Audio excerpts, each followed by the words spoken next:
자, 여러분 안녕하십니까? 이번 시간에는 5차시 나머지 정리에 대해서 공부를 할 건데요. 먼저 항등식의 성질을 우리가 같이 먼저 공부해 보고 그 이후에 나머지 정리를 공부하고 이를 활용한 문제 해결에 대해서 같이 공부해 보도록 하겠습니다. 자, 여러분들 항등식을 이제 공부하기 위해서 먼저 이 탐구 학습을 같이 해봅시다. 자, 다음 중 x의 값에 관계없이 항상 등식이 성립하는 식을 찾아보자 라고 했어요. 자, 여러분들 x = 0 이것이 등식 맞죠? 자, x의 값에다 우리가 1을 대입하면 어떻게 됩니까? 1은 0이다. 말이 됩니까? 안 됩니까? 안 되죠. x에 1 넣으면 벌써 이미 식이 성립하지 않는다는 사실을 알 수가 있죠. 자, 그래서 1번은 항상 등식이 성립하는 식이 아니다 라고 말할 수 있겠네요. 자, 그 다음에 2번 우리가 간단한 예를 통해서 볼게요. x에 1을 대입해 봅시다. 그럼 좌변은 어떻게 됩니까? x에 1 넣으면은 2 빼기 5가 돼서 마이너스 3. 우변도 x에 1을 넣게 되면 어떻게 됩니까? x에 1을 넣게 되면 5 빼기 2가 돼서 3이 되죠. 같은 식이에요? 값이 같습니까? 같은 값이 아니죠.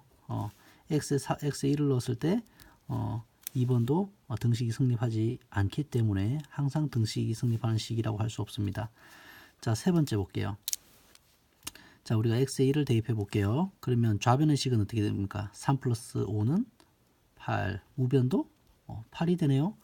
그럼 x에다 우리가 마이너스 1도 대입해 볼까요? 마이너스 1을 대입하면 마이너스 3 마이너스에서 마이너스 8. 마이너스 1을 대입하니까 마이너스 8. 그럼 x 2도 대입해 볼까요? 2를 넣으니까 6, 10 해서 16이 되고 우변도 8이 16. 식이 항상 성립하는 것을 볼 수 있죠. 더 많이 해봐도 우리가 그렇게 등식이 성립한다는 사실을 알 수가 있습니다. 마찬가지로 4번. 그래서 이 부분은 x의 값에 상관없이 항상 이 등식을 성립하는 식이다라고 우리가 생각할게요. 자, 4번도 한번 봐볼게요. x에 우리가 1을 넣어볼게요. 그러면 좌변은 뭐가 됩니까? 1의 제곱 플러스 1 해서 2가 되죠. 우변은 1 곱하기 2가 돼서 2가 되죠. x에 2를 대입해 볼까요? 2는 4 더하기 2니까 6이 되죠. 2 곱하기 3이 되니까 6이 되죠.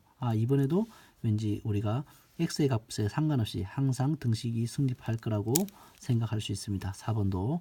자, 이처럼 우리가 주어진 식의 문자에 즉 x 값에 어떤 실수값을 대입하여도 뭐 1이든 마이너스 1이든 2든 어떤 값을 대입하여도 항상 등식이 성립하는 식, 그 식을 우리가 그 문자, 여기서는 x죠. 이 3번과 4번 같은 게 x죠. 그 x의 뭐라 한다?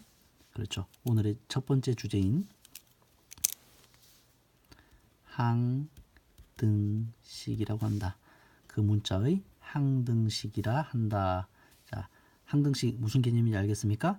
x의 값에 상관없이 항상 그 등식을 성립하는 식이 되겠습니다. 그럼 이런 항등식은 특별한 성질을 가지고 있는데요. 자, 우리가 1번과 2번을 통해서 확인해 보도록 합시다. 자, 주어진 ax제곱 플러스 bx 플러스 c 이퀄 0 이것이 x에 대한 항등식이라면, 즉 다시 말하면 항등식이기 때문에 x의 값에 상관없이 항상 뭐가 돼야 돼요? 항상 등식이 성립해야 되잖아요. 그죠? 위에 있는 이미 있는데. 자, 그래서 x의 값이 x제곱과 x와 상관없이 여기 x제곱과 x항이 어떤 식의 변화를 가져오든 이 등식이 0, 등식이 성립하려면, 즉 결과물, 이 좌변의 결과물이 항상 0의 값을 가지려면 어때요? 그렇죠. 각 항의 개수들, 자, a와 b와 c가 다 모이면 돼요. 0이면 되겠죠. 각 항에 어떤 값에다가도 0을 곱하면 0이 되니까요. 그래서 이렇게 된다는 사실을 알 수 있고, 반대로 각 항의 개수가 0일 경우에 이 주어진 식은 뭐라고 말할 수 있어요? x의 값에 상관없이 항상 0이 될 수밖에 없잖아요. 그래서 x에 대한 항등식이 될 수 있다. 뭐 당연해 보이지만 우리가 이게 항등식의 첫 번째 성질이 되겠습니다. 자, 두 번째, ax제곱 플러스 bx 플러스 c는 a-x제곱 플러스 b-x 플러스 c와 항상 같다라는 이 식이 x에 대한 항등식이 되려면 어떻게 이 2차식과 이 2차식의 결과, 좌변과 우변의 결과물이 항상 같으려면 어떨 수밖에 없어요. 이차항은 이차항의 계수끼리 어떠하고 같다고 그죠? 그 다음에 이 1차항은 1차항의 계수끼리 또 어떠하면 돼요? 같고 그 다음에 상수항은 상수항끼리 어떠하면 되겠어요? 또 같으면 되겠죠. 자, 그래서 우변과 같이 이런 결과물이 나와주면 되는 거죠. 항등식이라고 말할 수 있죠. 반대로 각 좌변과 우변의 각 차수의 각 항의 계수가 같다면 좌변의 식과 우변의 식의 결과물은 x의 값에 상관없이 항상 같을 수가 있겠죠. 즉 항등식이 된다는 겁니다.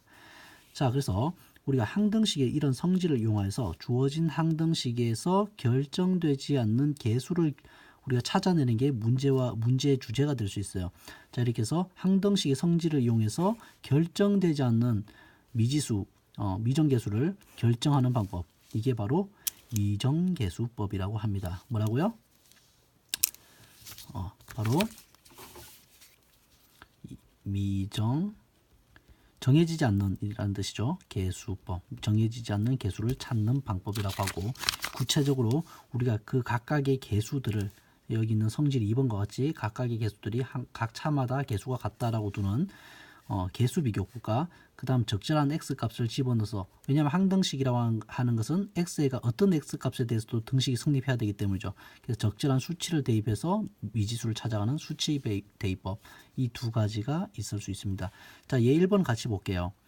자, 주어진 이 식이 항등식이라고 하면 ABC의 값을 구하라 라고 했는데, 자, 바로 성질 1번을 사용할 수가 있는 거죠. 그래서 몇 차항도 2차항도 뭐가 되게 0이 되게, 1차항도 뭐가 되게 0이 되게, 상수항도 뭐가 되게 0이 되게 하는 ABC 값이면 되는 거죠. 즉 따라서 A는 얼마이다? 1이면 되겠네요. 그리고 B는요? 자, B 플러스 2가 0 되려면 B는 얼마이면 됩니까? 플러스 2와 반대인 마이너스 2의 값이면 되겠죠. 자, 3 빼기 C가 0이 되려면 C는 3이 되는 것을 알 수가 있죠. 자, 얘 2번도 같이 볼게요. 자, a제곱 플러스 ax 플러스 6이 bx제곱 플러스 c와 c이다라는 이것이 뭐라는 거예요? 항등식이라는 거죠. 그렇게 되기 위해서는 자, 우리가 계수비교법을 사용할 수가 있습니다. 즉 2차항의 계수는 2차항의 계수끼리 같다. 자, 좌변의 2차항은 x제곱이고 우변의 2차항은 bx제곱이니까 b가 얼마이면 됩니까? 그렇죠. b가 1이면 되겠죠. 좌변의 1차항은 ax고 우변의 1차항은 있어요, 없어요? 없잖아요. 그러면 이 부분이 없어지기 위해서는 a 값이 얼마이면 됩니까? 그렇죠. a는 0이면 되겠죠. 자, 좌변의 상수항은 6이고 우변의 상수항은 c잖아요. 그러니까 c는 얼마입니까? 6이 되겠죠. 자, 이렇게 각 차수끼리 좌변과 우변의 각 차수의 계수, 각 항의 계수를 비교하는 방법. 이게 바로 우리가 미정계수법의 첫 번째 공식인 계수비교법이라고 말할 수 있어요. 자, 예제 2번 같이 볼게요. 자, 다음 등식이 x의 항등식이 될 수 있도록 a, b, c의 값을 각각 정하시오. 볼게요. 그러면 여기는 보면 여러분들 잘 보면 여기 우변의 항을 보면 x에다가 1을 대입해 볼 거예요. x에다가 1을 대입해 보면 어떻게 돼요? 이 첫 번째 항과 두 번째 항이 다 어떻게 돼요? 0으로 없어지죠. 그리고 우변에 뭐만 남습니까? 그렇죠. 상수 c만 남게 되죠. 그럼 우변은 다시 x에 1을 대입할게요. 그러면 좌변의 식은 어떻게 됩니까? x의 값에다가 1을 대입하면 2 플러스 2 마이너스 6에서 얼마가 돼요? 그렇죠. 마이너스 2죠. 근데 우변에는 다 없어지고 뭐만 남아요? c. 이렇게 해서 우리가 수치를 정확 구체적인 수를 대입해서 미정계수를 발견하는 방법. 이게 바로 우리가 두 번째 미정계수의 방법인 수치 대입법이 되겠어요. 그래서 c를 찾았죠. 자, c를 찾고 나면 우리가 다 전개를 해볼게요. 자, 우변을 전개를 해봅시다. 그러면 a는 그대로 있고 x 빼기 1의 제곱을 전개하면 어떻게 되죠? 그렇죠. x제곱 마이너스 2x 플러스 1이 되겠죠.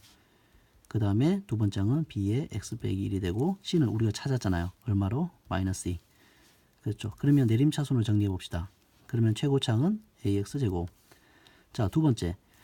자, 두 번째는 우리가 a를 분배법칙 쓰면 마이너스 2ax가 되고 여기 있는 1차항은 얼마예요? bx잖아요. 이거 두 개를 결합할 거예요. 그러면 이런 거 할 때 마이너스가 있으면 여러분들이 곤란해하는 아이들이 있는데 그냥 플러스라고 하고 가로로 다 넣으세요. 그럼 얼마가 됩니까? 괄호 안에 마이너스 2a가 되고 그 다음 bx는 플러스 b 바깥에 x 써주면 되겠죠. 그 다음에 마지막에 상수항 볼게요. a고 마이너스 b고 마이너스 2잖아요. 그래서 이번에도 플러스로 해서 괄호 안에 다 넣으세요. 그러면 a 마이너스 b 마이너스 2가 되겠죠. 자, 그래서 좌변을 보면 2x제곱 플러스 2x 마이너스 6이고 우변은 이렇게 식이 나오네요. 이제 어떤 방법을 이용하면 되겠습니까? 그렇죠. 우리가 계수비교법을 사용하면 되겠죠. 자, 그럼 2차항은 2차항끼리 비교해 보니까 a 값이 얼마인 것을 알 수 있죠? 그렇죠. 2죠. 자, 그 다음에 1차항 볼게요. 1차항은 좌변은 2잖아요. 우변은 마이너스 2a 플러스 b인데 a 값은 찾았죠. 그럼 마이너스 4 플러스 b죠. 따라서 b는 얼마입니까? 그렇죠. b는 6이 되겠네요. 자, 그래서 우리가 적절하게 계수비교법과 수치대비법을 이용해서 미정계수를 찾아보는 문제를 해결했습니다. 얼마죠? 답은 a는 2, b는 6, c는 마이너스 2 이렇게 답이 되는 것을 알 수 있겠습니다. 자, 우리가 나머지 정리 5차시에서 항등식의 성질을 이용하는 문제는 여기까지 하고 이어서 잠깐 쉬었다가 우리가 나머지 정리에 대해서 좀 더 집중해서 공부해 보도록 하겠습니다. 수고하셨습니다.